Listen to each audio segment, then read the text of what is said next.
Welcome to Roaming with Restless Women. Today I have Maricia Johns. That's how you say your name, right, Maricia? Marissa, yes, that's it. That's a beautiful name. Thank you. As she says, life changes as we mature, but that's not a bad thing.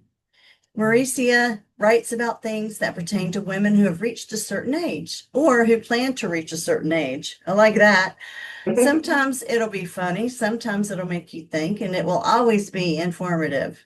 She lives in the Fort Worth, Dallas area and writes for the Fort Worth Black News on such topics as lifestyle, education, and just about anything else she thinks of.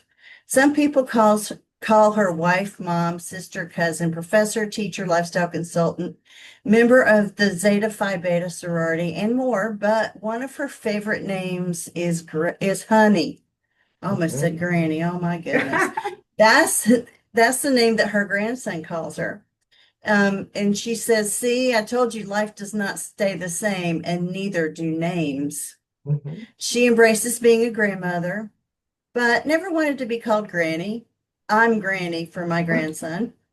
I embrace being a professional educator. She embraces life, and each morning when she wakes up, she thanks God for all of this and more.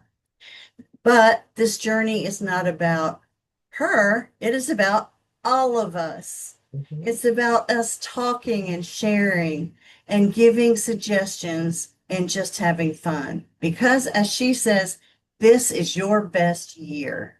It Regardless is. of the year that we're living, it is our best year. It is. Welcome. I am so happy to have you. Thank you so much. I'm happy to be here. Okay, so you write a blog I do. and it is thisisyourbestlife.com. This is your best year. Best year, sorry. Bestyear.com. I'll make sure to get it right in the show notes, Maricia. Okay, So thank you. what was it that made you start writing this blog? Um, as a lot of women in my age did, I was a magazine junkie. Mm, I would buy all the magazines, Harper's Bazaar, the Cosmopolitan. I was a Time and a Newsweek. I just bought magazines.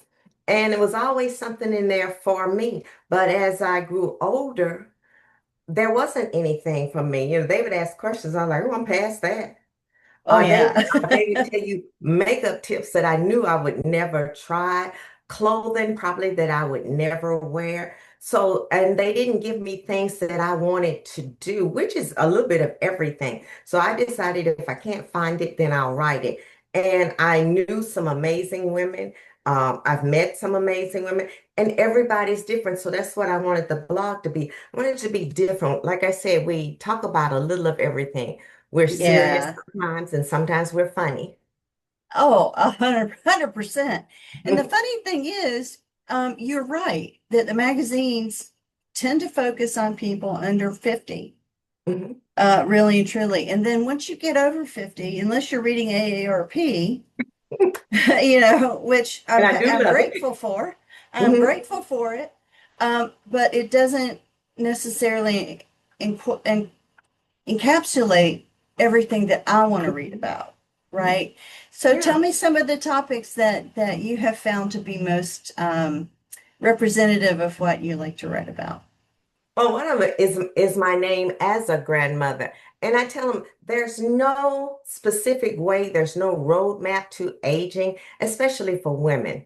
Yes. And I tell them, I say, if you want to be, as my mother used to call them, a rocking grandma, it's Uh-huh. okay. It's nothing wrong with it. If you say, well, I need to set a time to see my grandkids, it's okay. There is Yeah. no roadmap. If you want to continue to work, it's okay. If you decide at the moment that they say you can retire, that you're going to retire, that's fine. If you want to go back to school, I've read a lot of things about women of a certain age getting a PhD or master's or even finishing college or high school Uh-huh. because it was something they set up to do. I remember one lady, and I couldn't do this, when Tina Turner had her big review. It was a lady on television. She quit her job so that she could go dance with Tina Turner. Oh She my that had goodness. always been a goal of hers, and she was Uh-huh. able to do it. And I followed this lady that's in New York now. She's in her 50s. She wants to be a dancer on Broadway. So she packed up and moved there. And she's had small parts. So she's living her dream. We also talk Oh, about serious things, things that affect us about how you need to get a mammogram. yes. And then if they tell you that you need to go further, then you need to do it. We talk about getting your husband or significant other to the doctor because men are something else. They don't want to go to the doctor. Oh, tell me about it. It's just pulling teeth. It is pulling teeth to get them to go. You are It exactly is. right. And we talk about how you get them there and do you stay in the room with them? Yes, you stay in the room with them because they don't ask the right Yeah. questions. We talk about zip lining. I went zip lining, Oh, um, yes. riding a hot air balloon. We Yep. talk about people doing marathons, and it's okay if that's what you want to do. We do talk a little bit about makeup. We give hints on what we like. You might not like it, or we ask questions a lot. Tell us Yeah. what you do. Yeah. It's been a lot of fun. We talk about everything, and we've been able to interview some really, really neat people. And I was like, this is really good, and how they live their lives.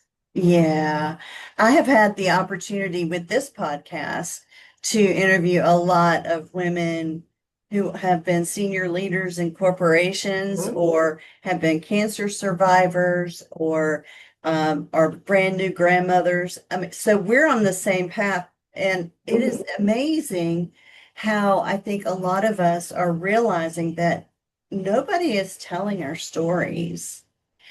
And it feels like we become invisible, you It know. does. It does. And when I was teaching school at the Hmm. community college, we would talk about advertising. And I said, Oh, they yeah. have figured out now that we have disposable income. Most of us do not have a house note anymore. All of our kids are grown. So we have money that we can use on certain things. I said, because they didn't include us into things. I said, but now you look at fitness advertisement, somebody looks like me in that advertisement. You look at Yeah. traveling, there's somebody that looks like me, my husband, my friends, people I work with. I said, so they're realizing that we are not our mothers and our mothers were not our grandmothers. Because as long as I can remember my grandmother, I always thought she was old. And when I look at it, I'm older than she was. Yeah. Yeah. Well, and what they put up with, Mhm. back then without thinking that it was not not unusual, I guess. Mhm. What they put and how far we have come as women, Mhm. voting rights and being able to speak our minds and being, senior women leaders in corporations and making our own money and, running our own lives. I think it's just been an incredible experience for a lot of us who had mothers who were homemakers. Mhm. When I went to college, no one in my family had been to college. Mhm. So, um, it was, it was hard to get an experienced person who had been to college to tell me what to expect Mhm. when I did go. And then when I did go, of course, I went crazy wild, like like everybody. But I kept my grades up and did all of that. But it's amazing to look back at my grandmother in particular. Never saw her wear pants. Either one of my grandmothers. No, they just didn't. Even working on the farm. Never. She'd be out there picking green beans and whatever else in her work dress. Mhm. Most of us, have people in our lives like that, and we have Mhm. learned so much from them. So, what are the kinds of things that you're hearing from the women that you're interviewing that are challenging or things that they're worried about these days? It's it's it's odd that you asked that because a lot of them are worried about their grandchildren, Yeah. the way the world is going. That and because those these children were born into a different world than we were. Uh, we laugh sometimes. We said, when your parents told you to go to your room, all you had was a book. That was Oh, it. yeah. You didn't have any games. You didn't have a phone. You didn't have all this stuff that they have. But they worry about their grandchildren and the state that we're leaving the world in. Um, Not necessarily anything political. It's the wastefulness that we have. Uh, the way AI is taking over everyone's job. That's it. When I left the public school and the community college, they were on another online platform. And basically, they wanted everybody to teach the same. And Oh, I don't know about yeah. you, but in college, you would say, "Ooh, I don't want Professor so and so. I don't like the way he teaches." And it's nothing wrong with that. You just wanted the other professor because you liked him better. But now they want you to all teach the same. And their jobs, little bitty jobs that we may have had in high school, aren't going to Hmm. be there for them. I told them the fast food place will one day figure out they don't need us. And Oh, basically yeah. have, because certain ones have now, you go to the kiosk and you punch it in. I say, and they make them all the same. So what are our children going to do? Yeah, that is what I feel like most of them are worried about. Health things too, Yeah. but things that we've, taken for different ailments that cause something else. Um, I think back to my mom and my dad. My dad died one Christmas holiday while we were out of college. And Oh. I was worried about my mother, but my mother never missed a beat. She was a third grade teacher. She went Hmm. back. She said, because kids make you realize life goes on. She Yeah. said, because they did not understand. And I can remember when I went back to work, because I was working in public school then, and the kids knew something had happened. They were so quiet. But about 2 days later, they were like, okay, get over it. Yeah, exactly. And we talk a little bit about traveling, what people like to do. I've had people say that they solo travel. I'm not that brave. But I love the things that they do. We talk about it. We even talk about cooking. We laugh. We show things that we wonder why we bought them. It's Oh, like this. You go like, what is this? Why did I buy this? I've never right. used it. And somebody will write in, it's a blah, blah, blah. It's like this weekend, we went to some friend's house. I'd never seen a pink coconut, not coconut, pineapple.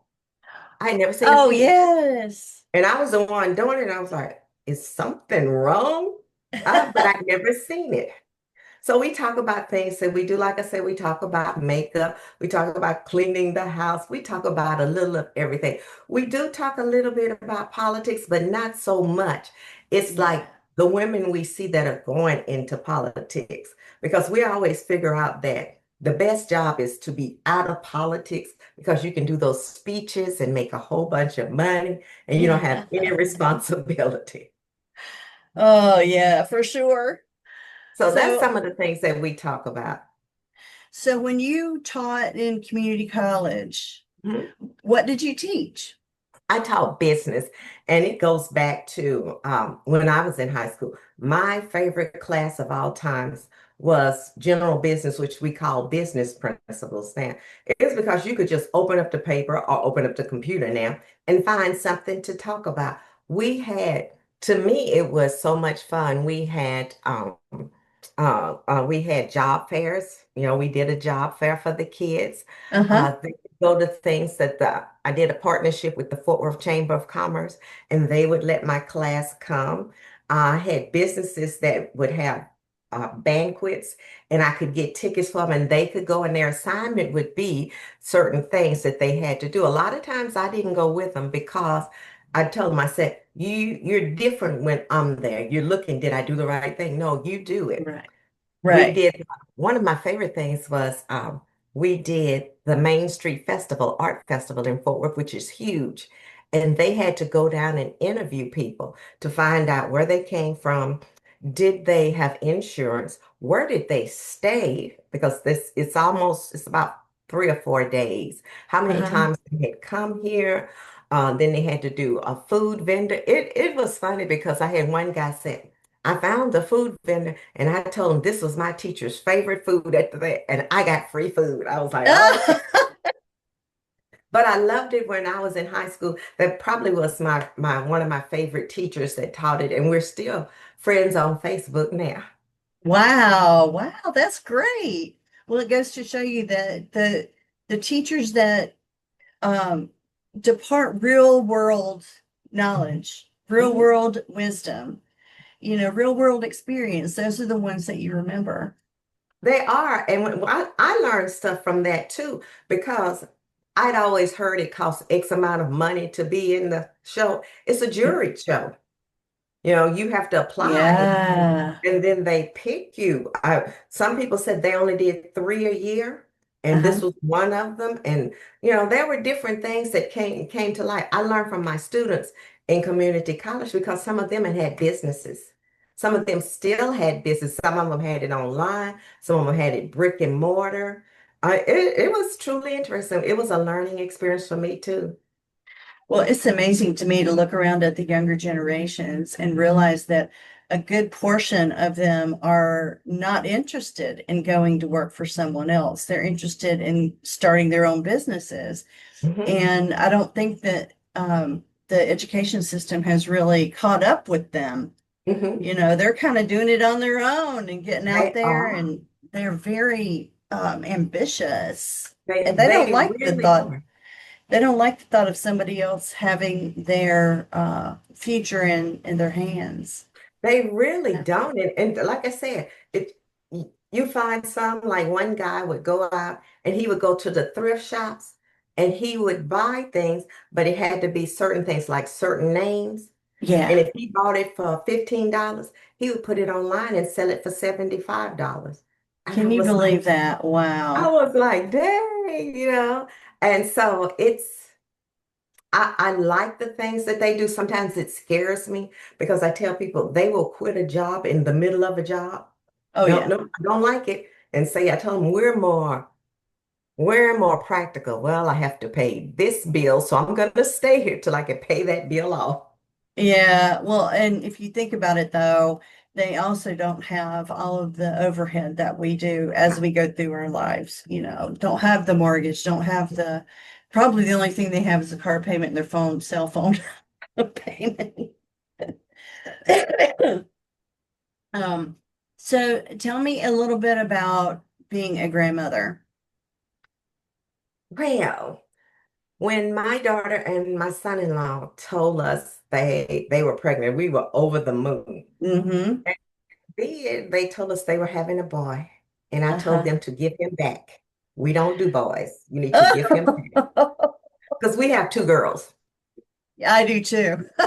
We have two girls, so I was well prepared to spend my money on frilly dresses, Oh, cute little yes. stuff, and we had a boy. But when I saw him, my heart just melted. Yeah, I Yeah. tell him now, I say, you used to love me. And he says, honey, I love you. I said, no, when your mom was working and I was working, I got off earlier. I said, I would come to the daycare and they called him JoJo. His name is Joseph. And they would say, JoJo, your grandmother's here. I said, you would come running. You would be so Oh. excited for me. I said, now I say, I love you. And you said, me too. I said, just kind of like, because he's 16, but he's still a good child. And my best girlfriend's grandson is about his age. So I've been able to keep the connection, with her also. I just think it's wonderful. Somebody said you get all the joy without all the trouble. Yeah. Absolutely. And I Absolutely. tell him sometimes, what did your mom and dad say? I said, because I can't go against their wishes. No. Even though I might think, well, he could do this, but I can't go against their wishes. But I try to tell him he's a really good baseball player. So I told him, I said, you got me and Pawpaw, that's what he calls my husband. I said, you gotten us out traveling around Texas. But it is, I think you have to learn to let them do things. Their parents. They may not Yes, agree with you, but we didn't always agree with our parents either, you're you know. exactly right. Did you find my grandson is only 6 months old, Oh, and so we're just getting started you're gonna have here. lots of pictures. Oh, I have tons, tons, tons. Did you find that um, your daughter and son-in-law had rules that you were like, what? Where did that come from? So, like the gentle parenting or the I'm not getting them vaccinated or, all these kind of rules. Um, to a certain extent, I think we did. But my son-in-law, his mom is deceased now, but he will tell you some of the things that his mom and dad did. Like I said, I sometimes think gentle parenting is okay, but you have to take all that stuff out of their room. You can't send them to their room Right. with everything because that's what they want. Oh, yeah. We used to laugh when he was about 13 or 14 and he had to spend the night with us. He would come in, as he called it, his room and play his games. But he was smart enough to know that he needed to come out and talk to us for a second. And it would be just a second. He would ask something and talk. Then Yeah. he'd go back in. I think it's the way the world is now. And I Yeah. always tell him, I say, if for some reason the teacher says, he's been cutting up, don't just take his word. Go up there and talk to them. And another thing that I've always told them is if he says he doesn't understand what his teacher is saying and you send him to tutoring and so forth, it's okay for you to change teachers because everybody teaches differently. Right. I see that this one might like this one over here. When I was at the community college, there was one guy who taught history who never used anything but his brain and his voice. And the students loved him. He was so interesting. Oh, So wow. I think, yeah, we bumped heads maybe one or two times, but not over anything that's real specific. Because I've learned to be. Yeah. I'm doing the same thing. Whatever their rules are, I follow them.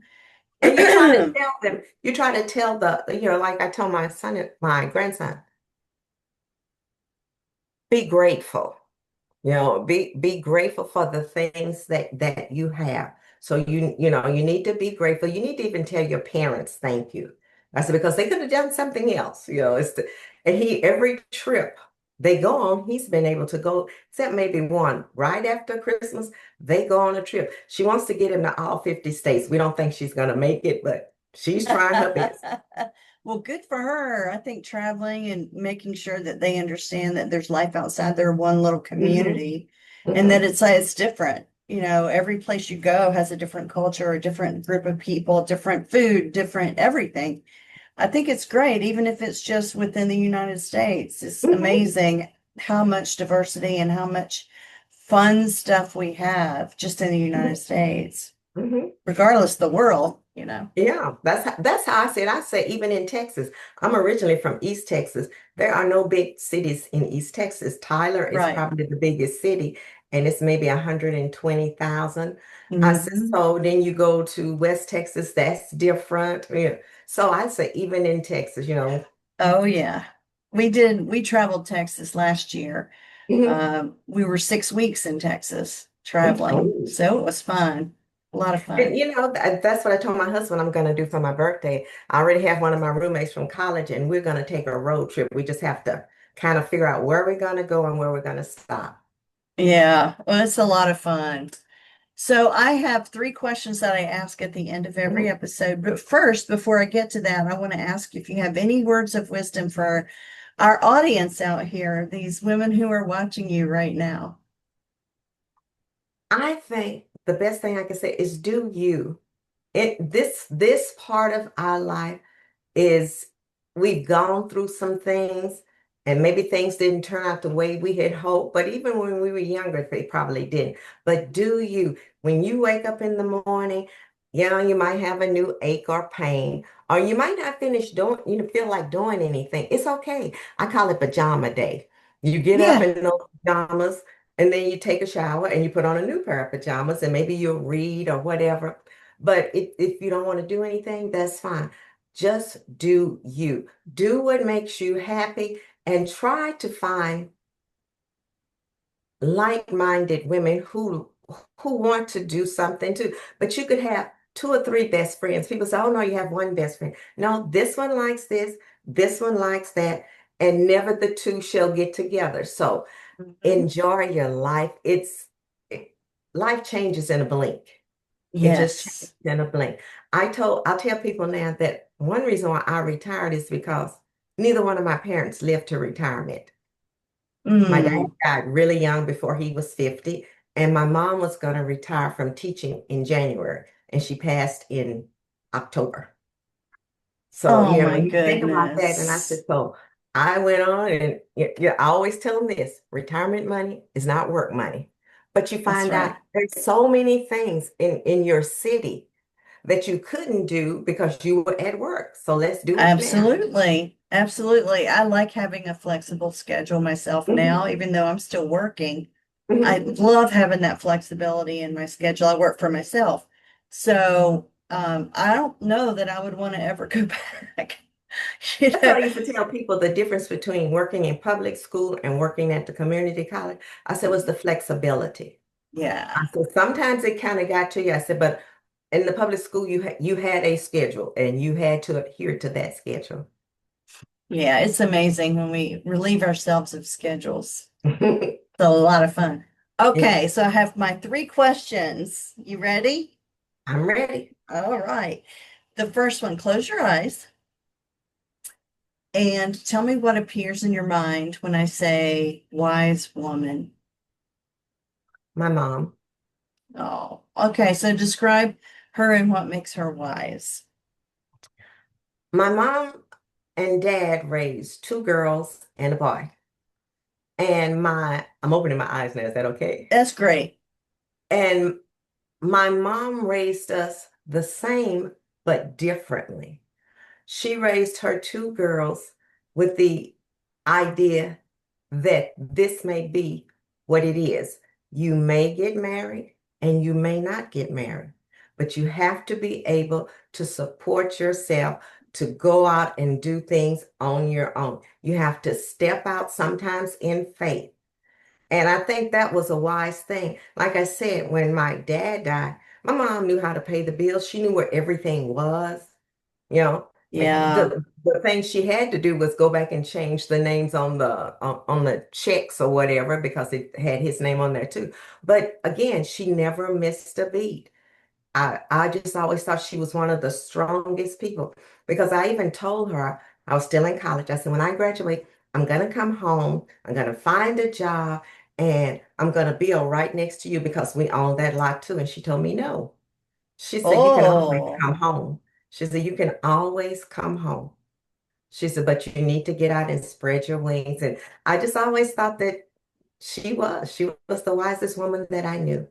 that's beautiful. I also raised very independent children. You know, Hmm. they don't feel obligated to come home, but they always know it's there when they need it or if they need it. Yeah. Yeah. Hmm. Okay, my next question. Where do you like to roam? Where do I like to roam? I like to roam. This is going to sound strange too. I love history. Uh-huh. I love history. I love Black history because it's Uh-huh. harder to find. I can go every place I go, and then people laugh at me. I say, I find my people. You know, I'm gonna find my people. And There you I've go. gone to some little bitty houses that they have turned into museums and stayed Yeah. all day talking to them. We were in Boston, my cousin and we were just walking up the street and we saw something that said Frederick Douglass. So we went in there, and the whole museum was on Frederick Douglass. And you learn such odd things because he had given a speech at this church. And so the guy told us, no, sit on the back. I was like, I don't know why he wants us to sit on the back. Then I figured it out. He told us that was the only original bench pew in the church, and people were smaller. So the seat of the pew was tiny. So you learn so much. My husband Uh-huh. and I went to the casino, which is not far from here in Oklahoma. But we didn't want to lose our money the first night, or the first day. So we went up to the Indian Cultural Center. I Yeah. love it so much. When I go to, I love colleges. I went to Texas Tech and I was like, oh my God, this is so pretty. But I knew then why my students either loved it or hated it because Oh, it's in the middle of nowhere. oh, It's just, okay. it's in Lubbock. I mean, but I thought it was the most beautiful place. Like I said, I love history. When I went to DC, I found my neighbor's name on the Vietnam Wall, and I scratched it for for his folks or what. And it's just so. When you look at the White House, when you look at the governor's mansion, I just love history. I, it's just interesting to me. I love going to presidential museums. I've gone to, I thought Reagan had one of the more interesting ones, the way it was designed. He and Jimmy Carter had a fishing pond.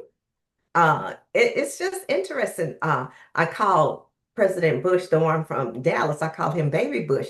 He had a lot about his wife and family. Uh-huh. And then you go back to their personalities. So I love those. I Yeah. really do.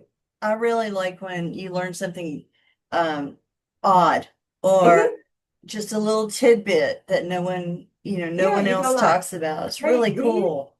Yeah. we went to the hill country and found out where LBJ said he was going to run for president. And I was like, oh, I didn't know Yeah. this.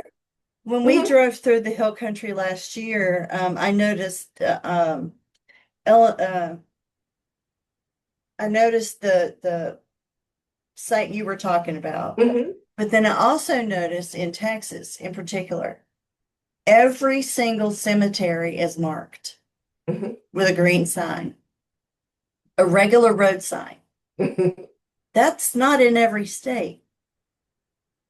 I don't know. Yeah, I It's never thought not. about that. Yeah, I didn't. I was just like, why are they so obsessed with cemeteries around here?